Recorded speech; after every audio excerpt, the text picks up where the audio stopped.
Hey, Run Buddy, it's your friend Lisa.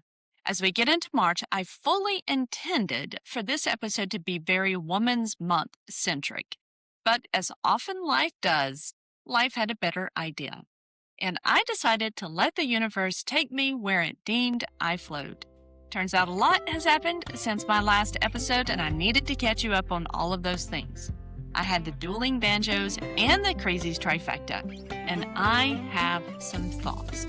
So stay tuned and we'll get into it in just a moment.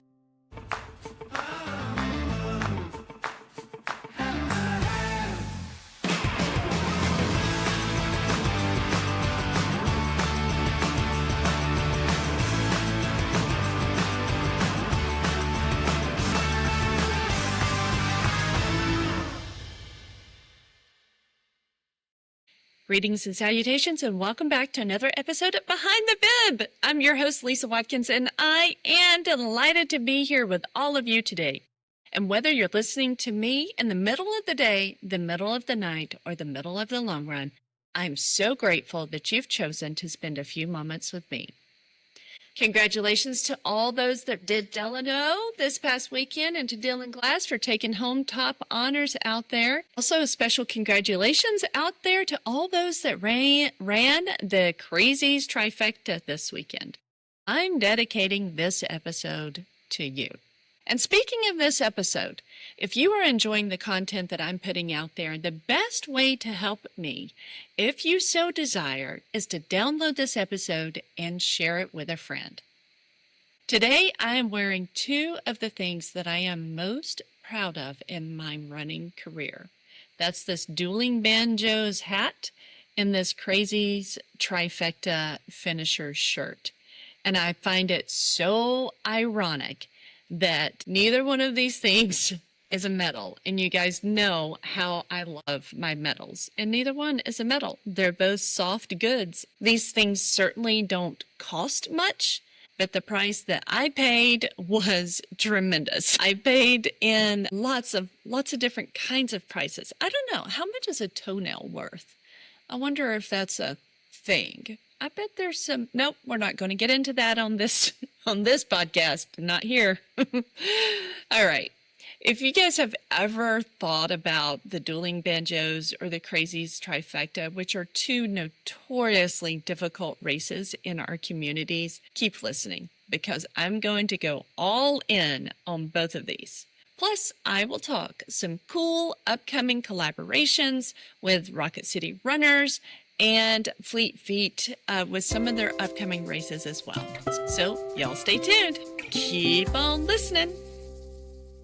First, we are going to talk the Dueling Banjos. Like I said before, I find it so ironic that one of the things that I'm most proud of is this here little hat that is sitting atop of my head. And it's not a medal, it's a hat. And I'm very proud of this. This race is held over there in McMullen Cove.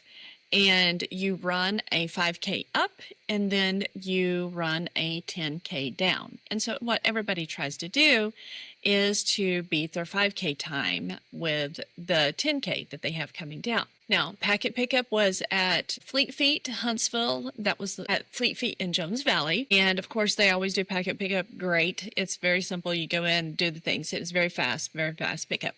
So let's get to the actual race, because that's probably really what you want to know about. First up, the morning weather. Actually, let me back it up a little bit more. The first of two considerable mistakes over these two races. The first mistake I did was I didn't try on my gear before the actual race. And I haven't worn these trail shoes in a year, actually, since the last Dueling Banjos. That was mistake number one. Okay, so I get to the morning of the race, and before I get into the weather and the race and all that kind of jazz, I'm getting ready. I'm getting my pack, my fuel, my hydration, all this stuff, getting all this stuff together. And then I put on my trail shoes, and I was like, no, absolutely not. I absolutely cannot wear these, because I don't know what has happened to my foot between last year and this year, but my toe box was way too tight on these shoes. Plus the shoe was too long for me. And I thought, how did I even wear these before? I made the tremendously smart decision to wear road shoes. on this trail race that had muddy, leaf-covered trails. You can just imagine where this is going. So that didn't turn out great for me, but I digress. Anyway, weather the morning up, nice, cool. I think it was something like 50 degrees. You're just a little cool at the start. This isn't a huge race. There's just like maybe 100 folks, something like that. It's a pretty difficult course. And so I think maybe year after year, they may get more and more volunteers. We'll see if I do that next year. But weather was great. Dylan does a great job setting up the course. And this year, we even had special guests at the very top of the 5K. Now, y'all, I'm not kidding. If you are going to think about doing this course next year, like if you want that personal challenge to try to tackle this, go do a preview run. It will pay off in spades. You will be able to understand how the course goes, what gear you actually need, what gear you don't need. It's a pretty technical trail. There's some serious elevation going up, and there's a serious net downhill coming back down. Now, I did two very big mistakes.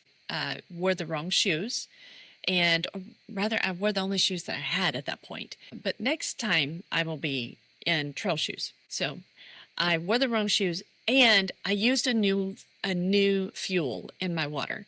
And I don't know what happened. I figured it out after actually day one of the Crazies.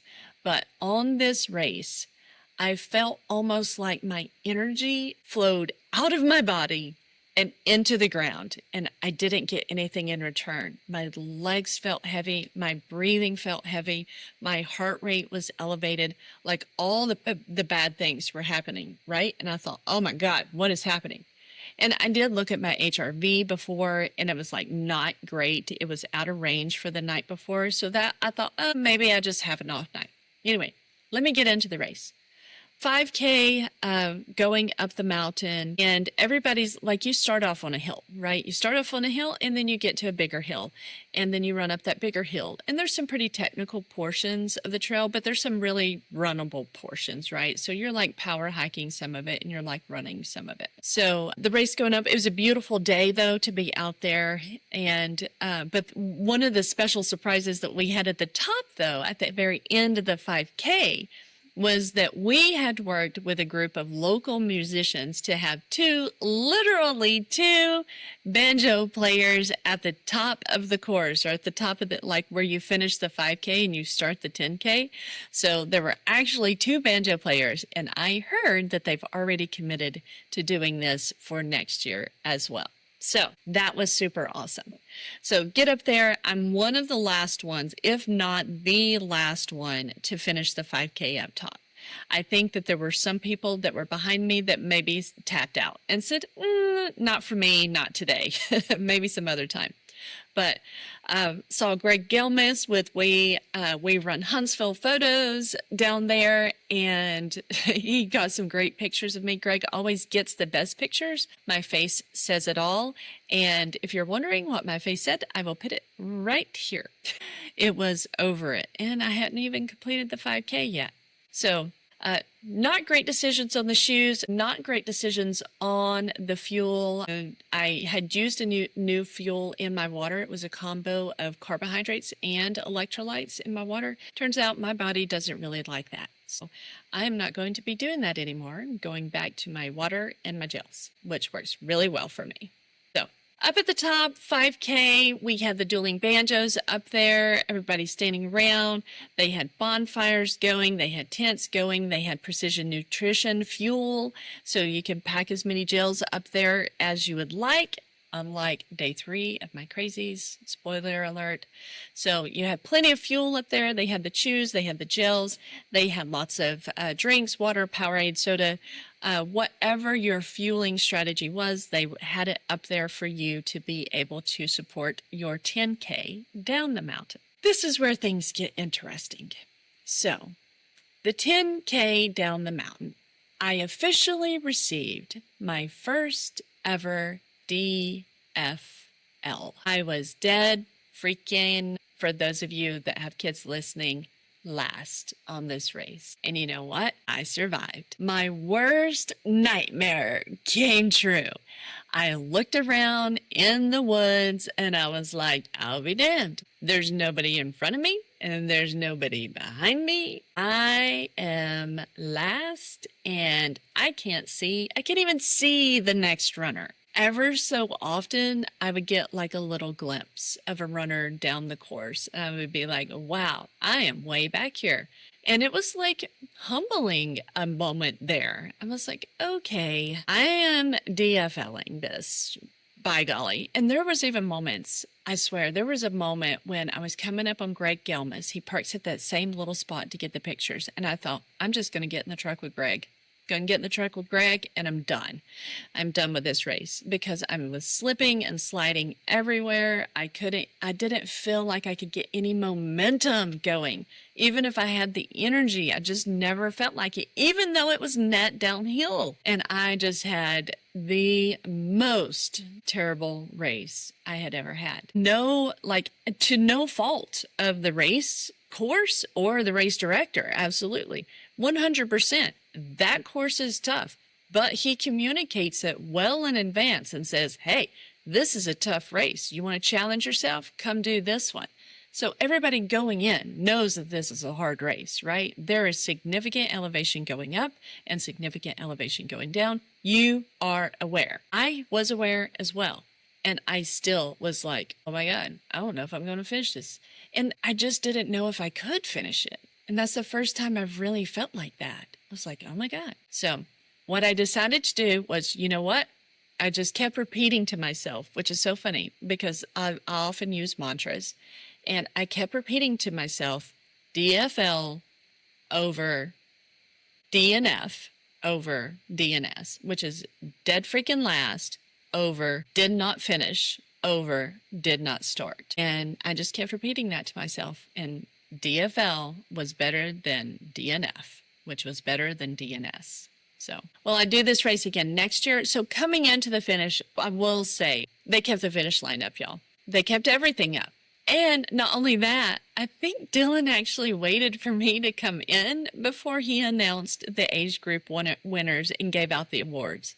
Like I walked in to the finish line and I'm not going to put up the picture that I took at the finish line, but let's just say that I had a few choice fingers for it. But kudos to Dylan for waiting as long as he could to do the age group awards. I appreciate that, especially as a back of the pack runner, for people to cheer you in no matter like how long it's taking you. And that was really special. And thank you, thank you, thank you. Not only did they wait for that, but they had really great soup and stew. I think they called it redneck stew, something like that, but it's kind of like a Brunswick stew. And then they had chili and all the fixins and all that stuff there. Lots of sodas, lots of recovery drinks, all of the stuff. And I'm not going to lie, it was fantastic to just sit there and bemoan my status. But you know what? All the friends gathered around and it wasn't such a big deal. It was a big deal that I did the race and I finished it.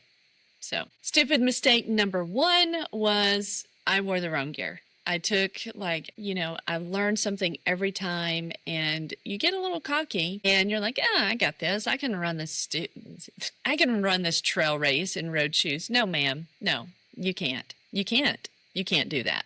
I mean, you could do that, but you're going to struggle really hard, especially on the sections that are wet and are covered in leaves and are covered in wet leaves. You're going to struggle really hard because you can't really get off the trail and get into the dry area, and you're just going to sit there cussing yourself. So, no, you can't do that. I knew better than to wear road shoes, but next time I will definitely be more prepared and not take things for granted like that again. Was it my poor planning? Absolutely. It was poor execution, though. I absolutely paid for that. It will not happen again. But you know what? I'm still learning, and I'm not too proud to admit that. I'm absolutely still learning. Okay, the race that you've all been waiting for. The recap of the Crazies Trifecta. Y'all, this race in eastern Alabama It centers around DeKalb County. So Rainsville, Fort Payne, Mentone, that whole Cloudland, that whole area over there. And it has just taken up a special place in my heart now because it hands down is the hardest thing I've done. Last year, my third marathon, I don't know how many half marathons, like tons. This race was 3 half marathons over 3 days. And here's the thing. You know the starting point each day. You do not know the course each day. The course could be 1,100 feet of elevation over 2 miles one day. Spoiler alert, it was. The course could be like you're running a mountain in the middle of 2 flats, 2 out and backs. You could be running along a busy highway. You could be running down a mountain and then back up one. You could be running, you don't know, the point is you don't know what you're doing. What you're doing, though, is showing up for yourself and embracing the adventure of the Crazies Trifecta. All right, so I have gotten this question so many times. Why would you do that? And the number one reason is, for me, it's not just about the challenge. It is that Jerry Clifton has a heart for helping his community, for helping those in Eastern Alabama like none other I have seen. He contributes the monies that the Crazies Trifecta uses to the Rainsville Freedom Run, and the Rainsville Freedom Run goes to help 3 major organizations in that community. First and foremost, every day when we get up and we brush our teeth and we take a shower and we flush the toilet or we boil water, we make our coffee or whatever, we don't think about whether or not that water will make us sick. So the number one organization they go do is they go and drill wells in Uganda for the communities in Uganda. Number 2 and 3 organizations were incredible as well. So the second organization goes to provide beds and linens and mattresses and all of those type things for children that are still literally in some of the poorest rural communities of Eastern Alabama. There are children sleeping on the floor, and the monies that we gave to them over the weekend go directly to buying mattresses and beds and pillows and all of the things so that those children do not have to sleep on the floor. I mean, it's just incredible. And then the third major charity it was something that really touched my soul. So the director actually came and spoke to us on the third day. That's of the Potter's House, and I think the other one was called the Will House. It's a recovery house for men and for women, but it's not just for their own personal recovery. It's so that they can actually get their children back. And so I think the director told us that as of that Sunday morning race, 176 children had been returned to their parents because of the recovery and the journey that they began on through the Will House and through the Potter's House. So those are the primary reasons why we do these races like that. Is it a personal challenge? Abso-heckin-lutely. But you know what? It's the charities that this stuff gives to. At least it is for me, right? Okay, let's get on to the race. Day 1, we get the starting line, which is at Little River Canyon Welcome Center.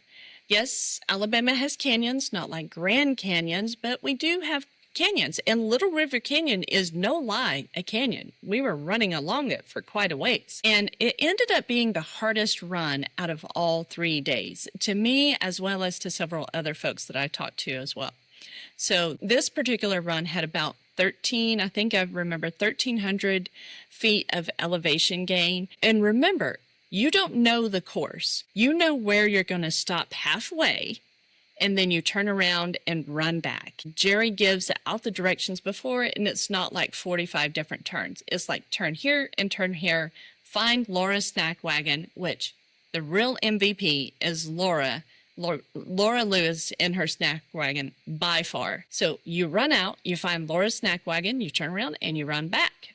Super easy, right? Except for the 1,100 feet of rolling elevation that you get during this during the run out.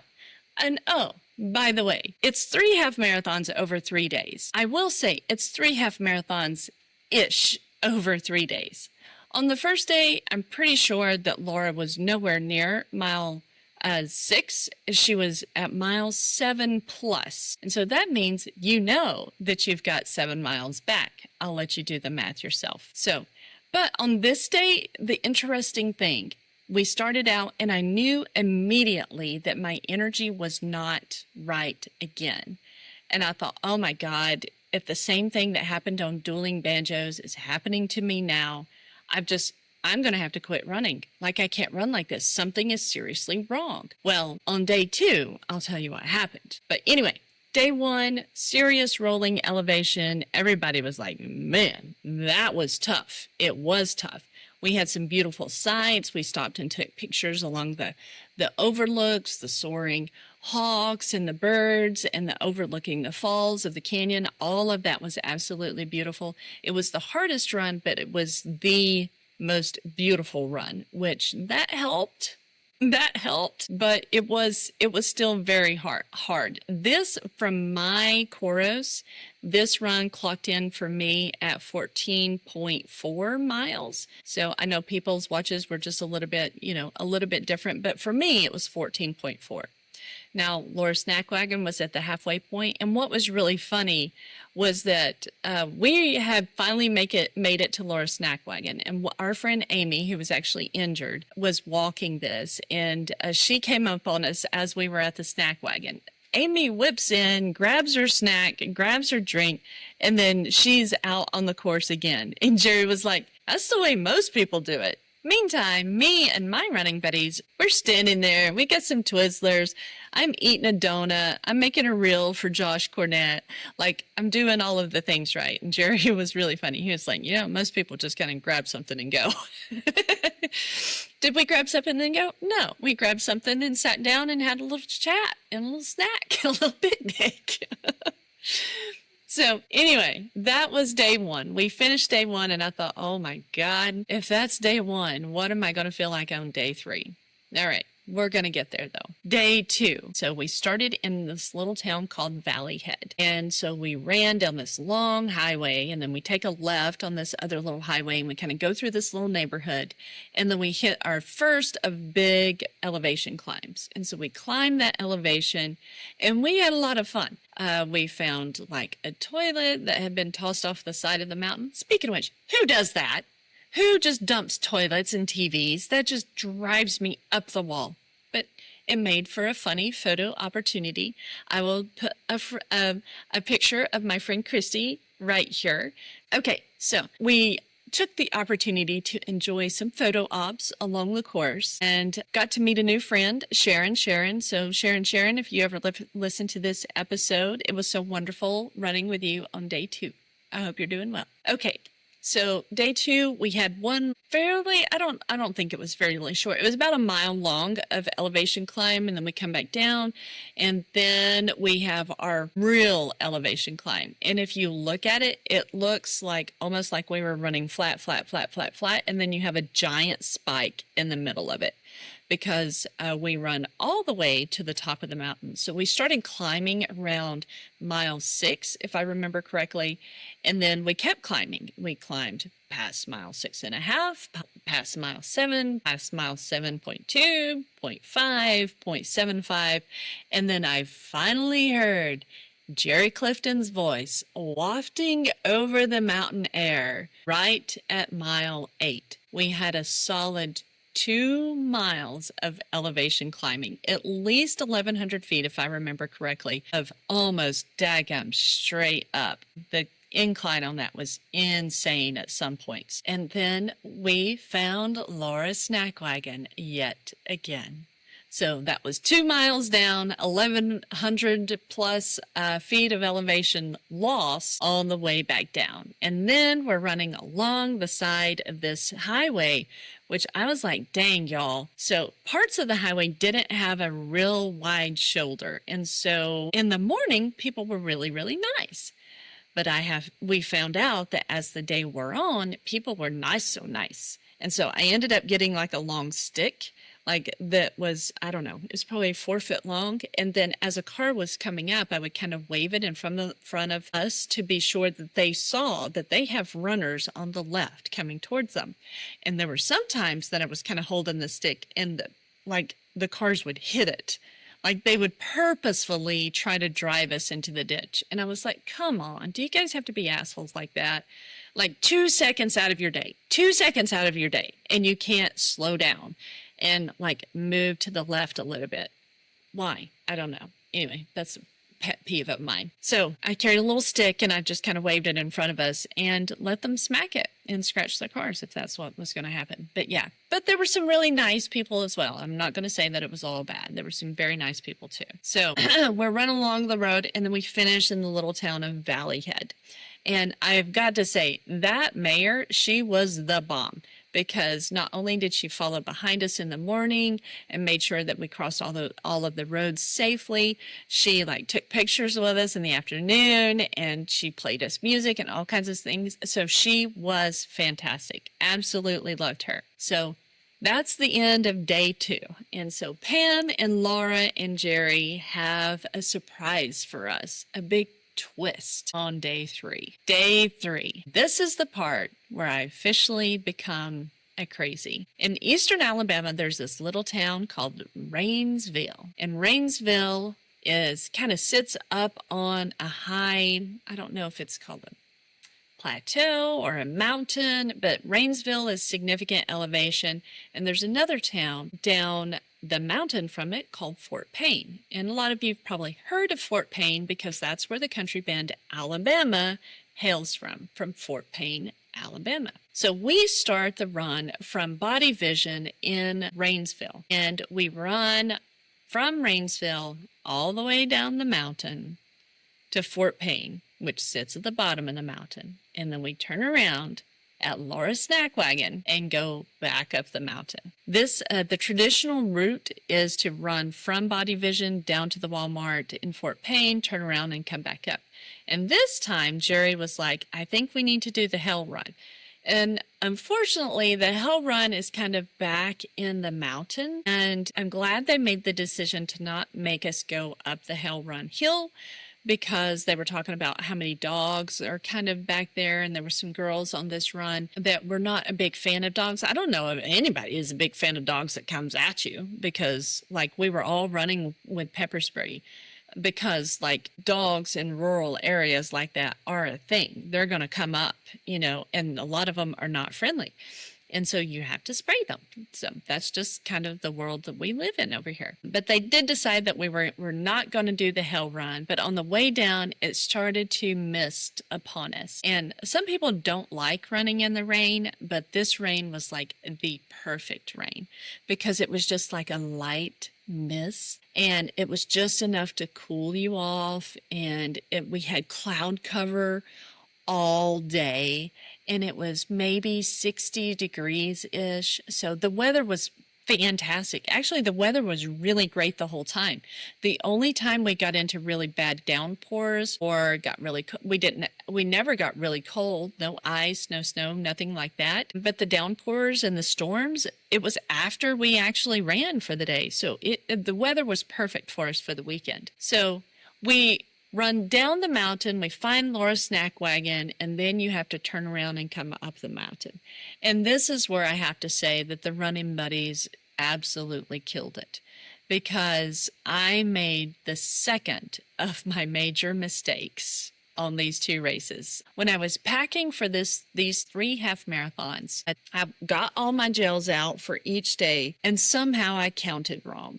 Like I usually get out, I try to take a gel every 30 minutes. And I don't know if it's because I used too many on the first day because it took us so long to do it, and I didn't bring extra. I bet that's what actually happened. I bet I counted right. I just took too many on the first day. And so that meant that I didn't have enough on day 3. So day 3, I was actually rationing my gel. And that was really like I was rationing my gels and then supplementing with Laura's Snack Wagon food. Not all carbs are made the same. So some people just love the Twizzlers and the Fig Newtons and all that stuff, but nothing hits like my body and gives me the energy that I need, like these specific gels that I use. Like the Morton gels are fantastic. I hate the consistency. It's like petroleum jelly, but they are fantastic. My favorite ones are actually the Science and Sports ones, and I only had 2 of those. Now, if you know me, and for a half marathon, normally I would take 6 gels. Now, some people are like, what? Why are you taking so many? Y'all, please, individual, don't come after me for how many gels.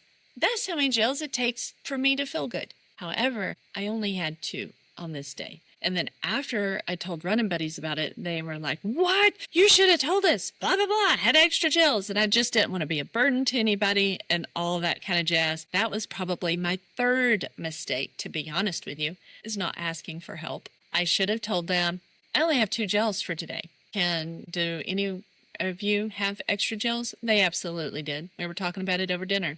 They had gels. Anyway, that was 3rd mistake of the weekend. All right. What went right with these 2 races? It was certainly nothing that I did.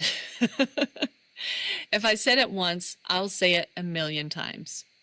Y'all, it's the community. It is 1000% the community. The number of people that actually reached out to me after the Dueling Banjos and told me about how they DFL'd their race and how they came back for it, what they came back from it, what they learned from it. The number of people that came after, or that came up to me after the Crazies and said, you did it. Like, you did it, and you are incredible, and welcome to being a Crazie. And that was the hardest thing they had ever done. And, you know, congratulations on doing hard, scary things and then completing them, all that kind of stuff. It's the community. I'm going to say it until I'm blue in the face. Just sharing that mutual sense of accomplishment. Did one single person ask me, yeah, but what was your time? No. Absolutely not. You know what time I had? I had a good time. I had a good time. That's the time that I had. Well, I don't know about the Dueling Banjos. I had a learning time on the Dueling Banjos. And looking back on it, I think I've got a comeback run that I need to do on that one. We'll see. I'll let you know next year. But for the Crazies Trifecta, the time that I had was a good time.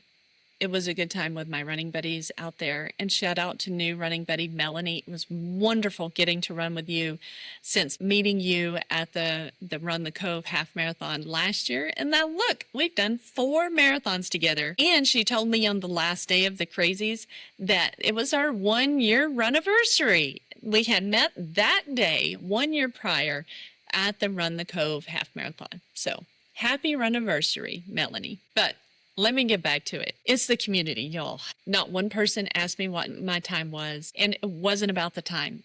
Nobody. It wasn't about the time for anybody. It was about you and the course and encountering the unknown and the adventure over 3 days. I came out a better runner from both of these experiences, and that's what running does. It just makes you a better human, in my opinion. It helps you show up in the world better. It helps you show up for your friends better. It helps you show up for your family better. And not the least, it helps you show up for you better. It shows you over and over and over that you can do hard things. This is not the thing that will break you. It will certainly make you stronger. So with that, my friends, what are you doing this year that is a little crazy, scary? I challenge you to find something that seems just out of reach, that you're not 100% sure that you can do it. Because it's that gap. It's that gap, that distance between knowing that you can do something and being a little unsure if you can actually accomplish it, where it's just a little scary. It's a little out of reach, like you're just not sure if you can do it. That gap, that space, that's where you find yourself. That's where you grow. So you do that next thing, you fill that gap, you accomplish that next goal, and then you set the next scary thing. That's the next space for growth. That's where you find yourself. That space in the unknown, where it's just a little scary, just a little crazy. All right, folks, let's talk about some upcoming races and collaboration events.